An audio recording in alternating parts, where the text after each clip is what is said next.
मैं टोटली मसाला आज के एपिसोड ना उम्र की सीमा स्टार भारत पे आने वाला। उसकी जो शुरुआत होती है वो विधि से होती है। विधि अर्जुन को अपना ऑफिस दिखाती है, उसको अकाउंट डिपार्टमेंट दिखाती है और उसको अपनी टेबल भी दिखाती है।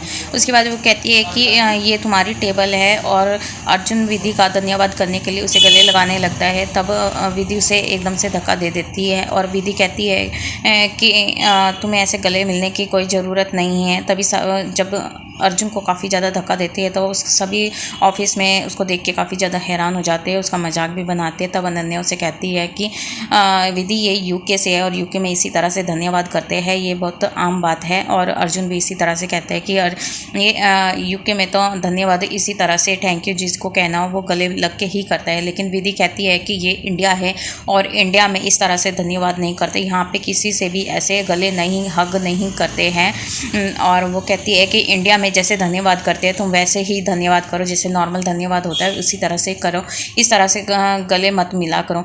तभी वहाँ पे देव आ जाता है और देव कहता है कि अब तुम्हारी लड़ाई ख़त्म हो गई हो तो हम काम की बातें कर सकते हैं। विधि कहती है कि हाँ हमारी लड़ाई ख़त्म हो गई है।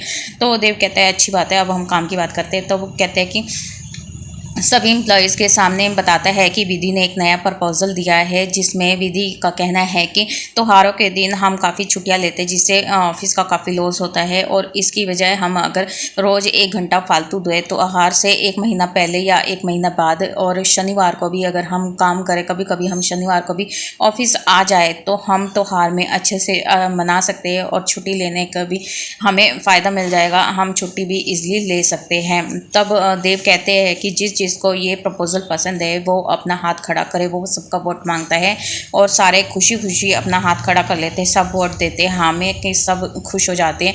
लेकिन तभी विधि को याद आता है कि कैसे उसने संगीता दी ने उसे कहा था कि आज तुम वियर्ड बिहेव कर रहे हो, देव सर के सामने आते ही तुम उनको ही देखती रहती हो या उनसे प्यार करती हो।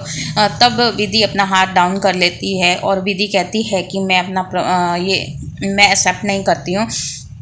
तब देव सर विधि को कहते हैं कि ये तो तुम्हारा ही प्रपोजल था और तुम ही मना कर रही हो।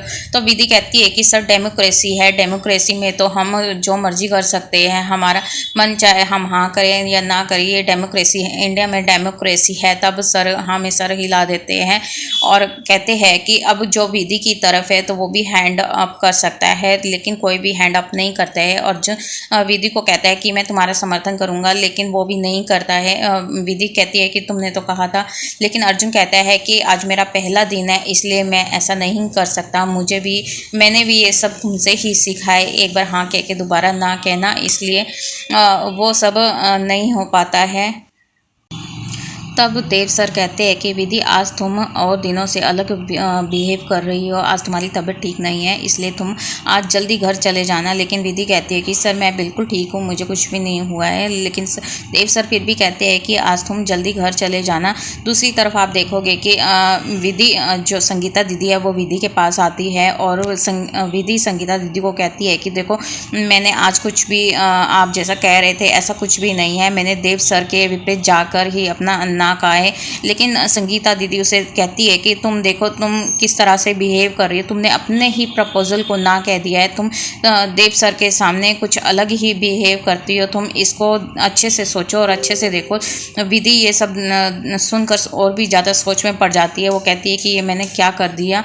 और दूसरी तरफ आप देखते हो कि अर्जुन, कनिका और योगेश एक कैबिन में बैठे हुए हैं, तीनों आपस में बात कर रहे हैं। अर्जुन योगेश और कनिका को कहते हैं कि ये विधि कैसी लड़की है, देव ने इसे कैसे यहाँ पे ऑफिस में रख लिया और इतनी बड़ी जिम्मेदारी इसको दे दी है, ये कितनी बेवकूफ़ है, इसको कुछ भी नहीं समझ आता है। लेकिन योगेश और कनिका कहते हैं कि देव इसके विधि के लिए तो हमारी भी नहीं सुनता है और ये विधि पे काफ़ी ज़्यादा विश्वास करता है। और लेकिन विधि अकाउंटेंट्स में काफ़ी गलतियां करती है, हमने कई बार देखा है कि विधि अकाउंट्स में काफ़ी गलती करती है। तो अर्जुन कहता है कि आपने ये देव सर को क्यों नहीं बताया।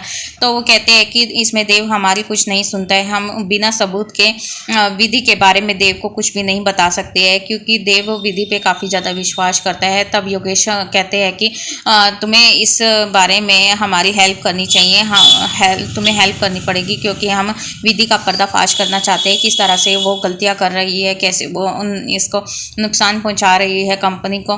तो योगेश कहता है कि मैं ये काम करूँगा, लेकिन अपनी मर्जी से करूँगा। तब वो खुश हो जाते हैं और अर्जुन वहाँ से चला जाता है। आगे आप देखो, कनिका कहती है कि हमें सावधान रहने की ज़रूरत है, क्योंकि विधि हमेशा सतर्क रहती है, वो कुछ भी गलत नहीं करती है। इधर विमला अपने बॉस से बात कर रही होती है कि कैसे विधि अचानक से बहुत अजीब सा व्यवहार कर रही है। बॉस कहती है कि कल रात मैंने भी अपनी बालकनी से देखा था कि विधि माता मिलापनी के आगे प्रार्थना कर रही थी। विमला कहती है कि मुझे लगता है उसके तबीयत ठीक नहीं है। विमला को याद आता है कि कैसे विधि ने मुझसे पूछा था कि हमारे बीच में कैसे प्यार हुआ था, हरिप्रसाद और विमला के बीच में कैसे प्यार हुआ था, वो सब अपना फ्लैशबैक में याद करती। विमला कहती है कि मैंने विधि के पापा को कह दिया है कि तुम विधि के लिए लड़का देखना शुरू कर दो। उसकी बॉस कहती है कि तुम्हें भी एक बार विधि से पूछ लेना चाहिए, कभी वो किसी से प्यार ना करती या उसके मन में कुछ और बात ना हो। विमला कहती है कि नहीं, वो मेरी बेटी है और वो इस तरह से नहीं कर सकती है। विधि दूसरी तरफ आप देखते हैं कि विधि अपनी पिछली घटनाओं को याद करती दोबारा फ्लैशबैक में चली जाती है। आज सब कुछ फ्लैशबैक में ही चल रहा है और कैसे उसने पिछले दिनों में सभी से प्यार के बारे में कुछ सीखा था। जैसे कि अम्बा कहती है कि क्या तुमने कभी किसी से प्यार किया कि दिन रात तुम उसी के बारे में सोचते रहो, और कैसे उसकी मम्मी ने भी उसके पापा से प्यार करने की बातें बताई थी और संगीता दीदी ने भी उसे कहा था कि तुम देव सर से प्यार करती हो। फिर विधि अपनी देव सर के साथ जो उसने पार्टी की थी वो उसके साथ मैच करना शुरू कर देती। सब कुछ फ्लैशबैक में चल रहा है। विधि सोचती है कि क्या मुझे भी देव सर से प्यार हो गया। विधि भी अब सोचने लगी है मुझे देव सर से प्यार हो गया। तब विधि कहती है कि नहीं, वो मेरे बॉस है, मेरे गुरु हैं, मैं उनसे ऐसा नहीं कर सकती। और वो कहती है जब भी अगर मुझे ये ख्याल आएगा तो मैं अपने काम पर ध्यान देना शुरू कर दूंगी और इस बात से दूर हो जाऊंगी। दूसरी तरफ आप देखते हैं कि घर पर प्रिया सत्यवती को एक साड़ी देती है। सत्यवती इसे खोलती है और कहती है कि मुझे पता है कि तुम कैसे कुछ देती हो और फिर मुझे अपना जहर उगलती हो, जहर अपनी गंदी गंदी बातें बोलती है। तो बताओ इस बार क्या नया नाटक है, तुम क्या चाहती हो, तुम अपने सीधा मुद्दे पे। और प्रिया का कहना है कि इस बार कोई नाटक नहीं है, मैं बिल्कुल ठीक हो गई हूँ। मैं आज अम्बा से मिली थी और मुझे एहसास हुआ है कि मैं कितनी गलत कर रही थी। मुझे तो परिवार में शांति लानी चाहिए, खुशी लानी चाहिए। अगर लड़ाई झगड़ा होता है तो सबकी तबीयत भी खराब होती है, सबको टेंशन होती है। तो सत्यवती और अभिमन्यु काफ़ी ज़्यादा चौंक जाते हैं। प्रिया कहती है किचन में जाती है, देव वापस घर आ जाता है और सत्यवती उसे शादी के बारे में सोचने के लिए कहती है कि उससे अम्बा और देव का जो उसने लंच किया था वो कैसा, वो पूछती है सत्यवती कि तुम्हारा लंच कैसा रहा अम्बा और देव का। तो देव कहते हैं कि आइए आपने क्या किया। फिर सत्यवती कहती है कि तुम्हारी शादी के लिए मैं कुछ भी कर सकती हूँ, मैं कोई भी झूठ बोल सकती हूँ, तो मुझे ये सब करने की ज़रूरत थी इसलिए मैंने किया। देव कहते हैं कि मैंने आपसे कहा था कि जब तक मैं चीज़ों को सामान्य नहीं देखता हूँ तब तक मैं खुद से शादी नहीं करने का वादा किया है। प्रिया सभी को रात के खाने के लिए बुलाती है और उनसे शांति और खुशी के साथ आने का अनुरोध करती है। देव काफ़ी ज़्यादा चौंक जाता है प्रिया के इस व्यवहार पे और सत्यवती से पूछता है कि माँ, तब माँ का कहना है कि हम भी उतने ही हैरान हैं, लेकिन मुझे लगता है कि वह अम्बा से मिली है और उस पर इसका अच्छा प्रभाव पड़ा है। मुझे उम्मीद है कि ये जारी रहेगा ताकि आप जिस खुशी को देव से छिपा रहे हैं वह आपको मिल जाए, क्योंकि मैं आपको शादीशुदा देखना चाहती हूँ। अभिमन्यु भी कहते हैं कि हाँ, देव जल्दी से अब शादी कर ले, ऐसा मुझे लगता है। इधर विधि भगवान से प्रार्थना कर रही है कि उसने कैसे संकेत दिया था कि विधि प्यार में नहीं है। तो माता मिलापनी को कहती है कि माता, आपने भी कोई मुझे संकेत नहीं दिया था कि मुझे प्यार हो गया, लेकिन फिर भी मेरी भावनाएं प्यार की ओर इशारा क्यों कर रही है, मुझे क्यों प्यार हो रहा है। विधि भ्रमित तो हो जाती है। जब विमला आती है उससे पूछती है कि वे इतनी रात से भगवान से प्रार्थना क्यों कर रही थी, वह अकेले में क्या कर रही थी। विधि कहती है कि मेरा एक बुरा सपना था। विमला कहती है कि ठीक है, अंदर आओ।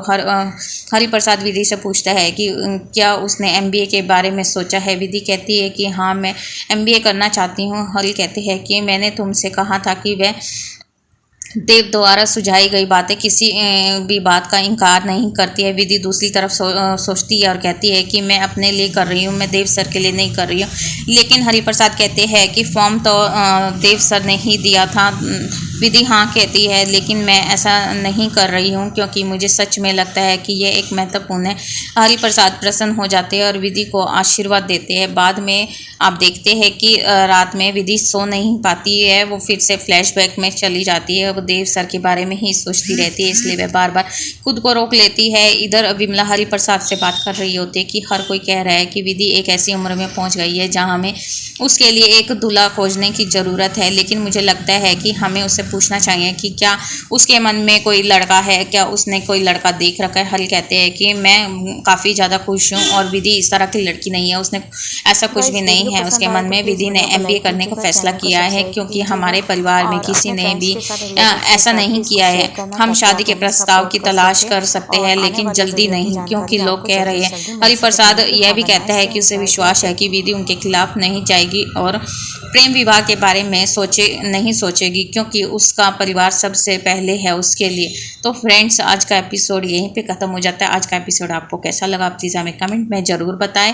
और वीडियो को ज़रूर लाइक करें। आने वाले एपिसोड में आप देखोगे कि नए निर्माण जो विधि अपने ऑफिस में जाती है और वह कुछ अकाउंट्स चेक कर रही होती है, जो कि उनकी मैन्युफैक्चरिंग यूनिट में वह अकाउंट्स में कुछ कमियां पाती है। तो अर्जुन भी यह सब देख रहा होता है और अर्जुन कनिका और योगेश को बताता है कि विधि मैन्युफैक्चरिंग फाइल्स को देख रही है और वह एक फ़ाइल भी मंगवा रही है। विधि देव को बताती है कि हमारे मैन्युफैक्चरिंग यूनिट में कुछ ना कुछ ज़रूर कमी है। देव ये सब बातें सुन के चौंक जाता है और आगे वाली हमें जो बातें हैं वो आने वाले एपिसोड में ही पता लगेगा कि फ़ाइल में क्या कमी है और देव आगे इस बारे में क्या करते हैं और कनिका और योगेश का क्या रिएक्शन होगा। अगर आपको पता है तो प्लीज़ आप हमें कमेंट बॉक्स में बता सकते हो। Thank you, have a nice day. Video पसंद आए तो वीडियो को लाइक कीजिए और आप हमें फेसबुक पे इंस्टाग्राम पे फॉलो कर सकते हो। अगर फेसबुक पे इंस्टाग्राम पे देख रहे हो तो आप हमें यूट्यूब पे भी फॉलो कर सकते हो। Thank you.